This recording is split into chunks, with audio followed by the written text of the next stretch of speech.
From the bottom of my heart, thank you to everyone who pre-ordered the designer RAM chain from last week's video. But for the rest of us who are taking out loans for an RGB potato, this video's for you. See, back in October, I built the fastest gaming PC I possibly could for $1,000. Unfortunately, that was right before the AI boom kicked off a global DRAM shortage and sent the prices of core PC parts like memory, storage, and graphics cards into outer space. That got me thinking, which is never a good thing. How much would that exact same system cost today, just 3 months later? And on the flip side, how much PC does $1,000 actually get you now? So this video is going to be a team effort. I'm going to provide answers to those questions, and you can decide which one is more depressing. Before we continue commiserating about the state of literally everything, I want to thank Helix Sleep for sponsoring today's video. For nearly 2 weeks after my house burned down, I was literally homeless. But shortly after moving into my current place, Helix Sleep caught wind of my story and sent me one of their mattresses, which simultaneously gave me a glimmer of hope and the best sleep I've ever had. When you lose everything, you're not supposed to sleep well. But I was, and still am, in awe of how rested I feel waking up in this bed every morning. I have their Midnight Luxe, but you can take their online quiz to find out which model is best for your sleep style. I like this one. Right now, you can take advantage of their New Year sale final hours and get 20% off site-wide. Their mattress has been an absolute game changer for me, so I will drop a link in the description if you're ready for a huge upgrade. Thanks again to Helix Sleep for sponsoring this one. Now back to the main video.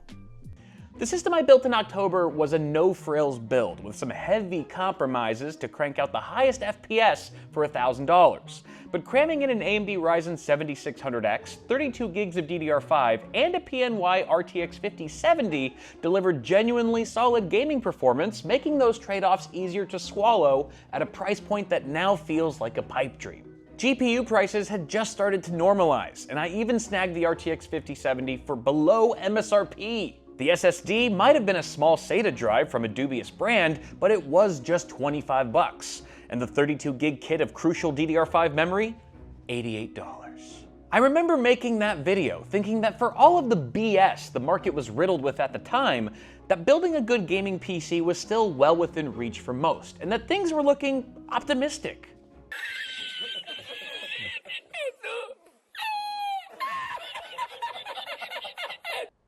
Yeah, that didn't age well. Thanks to AI companies buying up obscene amounts of DRAM for their data centers, that same build from October now costs $1,373, almost a 40% increase in just 3 months. Trying to summarize what triggered this global flustercuck, Shannon Robb from Patriot Memory put it best at CES. It's all been reported. There's no NDA to this. Like the AI companies bought like 40% of the wafer production. We're not even talking fixed goods like we're not talking finished goods like packages, not even chips. They're just wafers. They straight bought like 40% for like next X years. So you have to imagine there's a big pool of memory that everyone pulls from. 40% of that rack just went away. I mean, we literally just have to get what we can get, make it work, and obviously the market price, because supply and demand works, that goes up. It's kind of funny that 40% of the world's DRAM supply is claimed by AI, and now a fairly average gaming PC costs 40% more.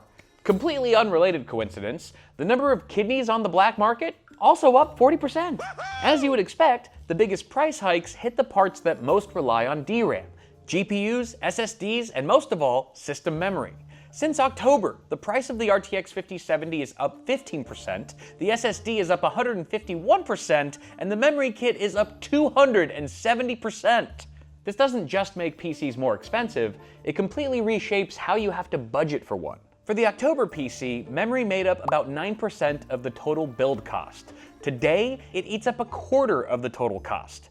The SSD jumped from 2.5% to nearly 5%, and even though the GPU got more expensive, it actually represents less of the total budget now because memory accounts for so much. The ballooning in these areas, primarily system memory, means less budget for everything else, which begs the next question: what kind of PC does $1,000 get you today versus 3 months ago? For starters, I kept the only two parts I reasonably could: the case and the power supply. The new SSD I got was roughly the same on paper, but for almost double the price. Everything else had to come down a notch. Or two. Instead of a Ryzen 7600X on B650, we are now on a Ryzen 5600 with an older AM4 B550 board. Depending on the workload, the 7600X is about 25 to 35% faster, so yeah, this is a much slower chip that's nearly 4 years old. The B550 platform also locks us to PCIe Gen 4 and DDR4 with a much shorter upgrade path. Thank God, the 5600 includes a Wraith cooler because at this price point, adding a budget aftermarket cooler feels like a luxury in today's market. Going back to AM4 in 2026 is a core trauma I haven't processed yet.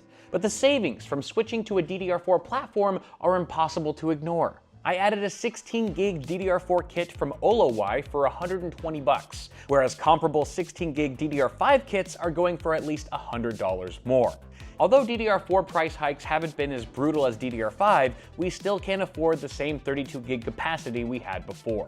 Luckily, the S-tier Aussies at Hardware Unboxed recently showed that a gaming PC with 16 gigs of RAM is one of the few things from their country that won't kill you. They found minimal performance drop-off with 16 gigs versus 32 or 64. Most of the time. The exception is when GPUs hit their VRAM limit at higher resolutions or settings, forcing them to spill into already limited system memory. That's when things turn into a stuttery mess. One way around that is having more VRAM. So I tracked down an Asus Prime RTX 5060 Ti 16 gig model for $530. Wait, hold on one second, sorry. The price was $530 when I filmed this like 6 hours ago, and now it's at $610. Oh shit, not good. We are so And also why the 5060 Ti has more VRAM than the faster, pricier RTX 5070, only God knows. Actually, only Nvidia knows, really. Even God's like, what the fuck? I don't get it. So yeah, the GPU we're getting now is slower, but has more VRAM, so it kind of balances out, right? Not really. You see, in most cases, you'll notice the RTX 5070's 25% better on average performance far more often than you'll hit a wall with its 12 gig frame buffer. And in the rare cases where you do, tweaking some settings usually solves it. To me, that makes the 5060 Ti 16 gig a clear downgrade from the 5070. And paired with the Ryzen 5600, it is safe to say that that $1,000 PC from October is up to 35% faster than what that same $1,000 buys you today.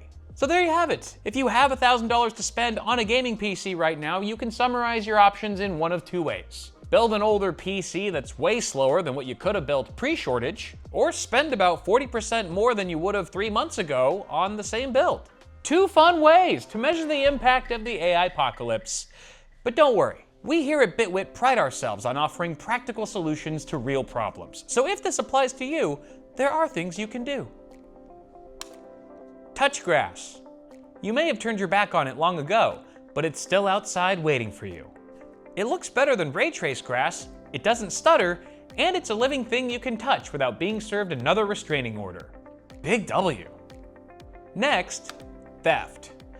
This one requires a bit of risk-taking, but theft can be an effective way to acquire PC parts quickly at little to no cost to you. Before going this route, be sure to consult your local law and criminal codes. If you live in California, you're probably fine. And the last thing you can do is nothing. Doing nothing may sound bleak, but accepting that you have zero control over your fate can actually be liberating. Much like the bomb I've programmed to self-destruct without an off switch. My irreversible trajectory and imminent escape from this flaming dumpster fire of reality have me absolutely giddy. Haha.